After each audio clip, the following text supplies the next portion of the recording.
Western formal outfit নিয়ে আপনাদের সামনে চলে আসলাম। আমি আজকে একটা ব্লু ব্লেজার সেট পরেছি, যেটা আপনারা দেখতে পাচ্ছেন। এটা একটা মোনোক্রোমিক ব্লেজার সেট, অর্থাৎ এক রঙের একটা ব্লেজার সেট। রয়্যাল ব্লু কালারের একটা ব্লেজার আমি পরেছি, তার সাথে আমি পরেছি একটা জর্জেটের হোয়াইট কালারের শার্ট, কারণ ব্লেজারের সাথে অবশ্যই শার্ট পরতে হবে যদি সেটা ফর্মাল ব্লেজার হয়।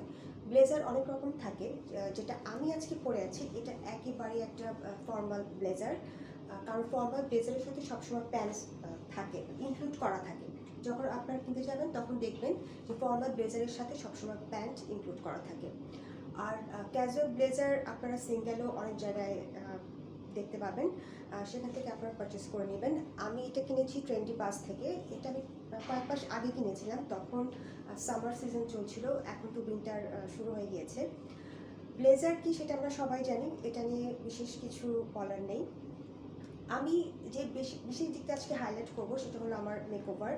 যখন আমরা ব্লেজার পরবো তখন আমাদের মেকআপটা ফর্মাল হতে হবে, অবশ্যই সেটা ওয়েস্টার্ন মেকআপই হবে কিন্তু ফর্মাল হবে। আমার আই মেকআপের ক্ষেত্রে আমি যেটা আজকে করেছি, আমি একটা স্মোকি আই মেকআপ ক্রিয়েট করেছি, যেটা ব্ল্যাকের সাথে লাইট ব্রাউন কালার দিয়ে আমি আমার আই মেকআপটা কমপ্লিট করেছি। আমি আজকে খুব শাইনি কোনো পাউডার কিংবা কোনো ক্রিম আমার ফেসে অ্যাপ্লাই করিনি, একটু ম্যাট ফিনিশ লুক দেওয়ার চেষ্টা করেছি, লাস্টে একটু হাইলাইটার অ্যাপ্লাই করেছি। আর লিপস্টিকের ক্ষেত্রে আমি একটা কথাই বলবো যে যখন আপনারা ব্লেজার পরবেন তখন চেষ্টা করবেন একটু লাইট কালারের লিপস্টিক অ্যাপ্লাই করতে। অবশ্যই সেটা স্কিন কমপ্লেক্সনের উপর ডিপেন্ড করে লিপস্টিকের কালার লাইট কিংবা ডার্ক হতে পারে, কিন্তু ব্লেজারের সাথে একটু ফর্মাল কালারের লিপস্টিক আপনারা অ্যাপ্লাই করার চেষ্টা করবেন। আমি আজকে একটা বেবি পিঙ্ক কালারের লিপস্টিক অ্যাপ্লাই করেছি আমার লিপে।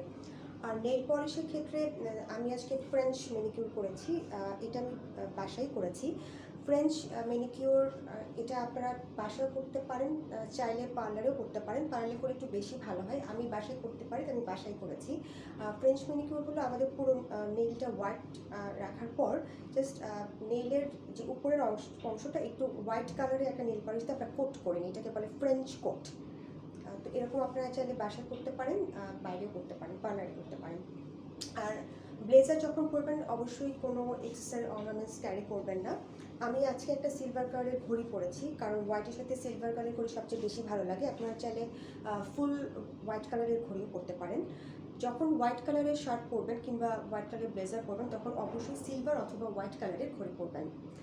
আর আমার ফুটওয়্যারটা আমি আপনাদের দেখাচ্ছি। আমি আজকে একটা ফর্মাল শু পরেছি, কারণ ব্লেজারের সাথে ফুটওয়্যারটা খুব বেশি ইম্পর্টেন্ট। আপনারা এরকম শু করতে পারেন। আমি একটা নুড ব্রাউন কালারের শু পরেছি ফুটওয়্যার হিসেবে, তার সাথে আমি একটা স্কিন কালারের শর্টস পরেছি, কারণ এখন তো উইন্টার সিজন চলছে। আপনারা চাইলে শর্টস ছাড়াও শু করতে পারেন। আর এটার সাথে ভালো লাগবে এরকম নুড ব্রাউন কালারের ফুটওয়্যার অথবা হোয়াইট কালারের কোনো শু। আর যারা শু করতে পছন্দ করেন না তারা একটা হাই হিল ক্যারি করবেন, কিন্তু অবশ্যই সেটা হোয়াইট অথবা অফ হোয়াইট কালারের হতে হবে। আজকের ভিডিওটা আমি এখানে শেষ করছি, সবাই ভালো থাকুন।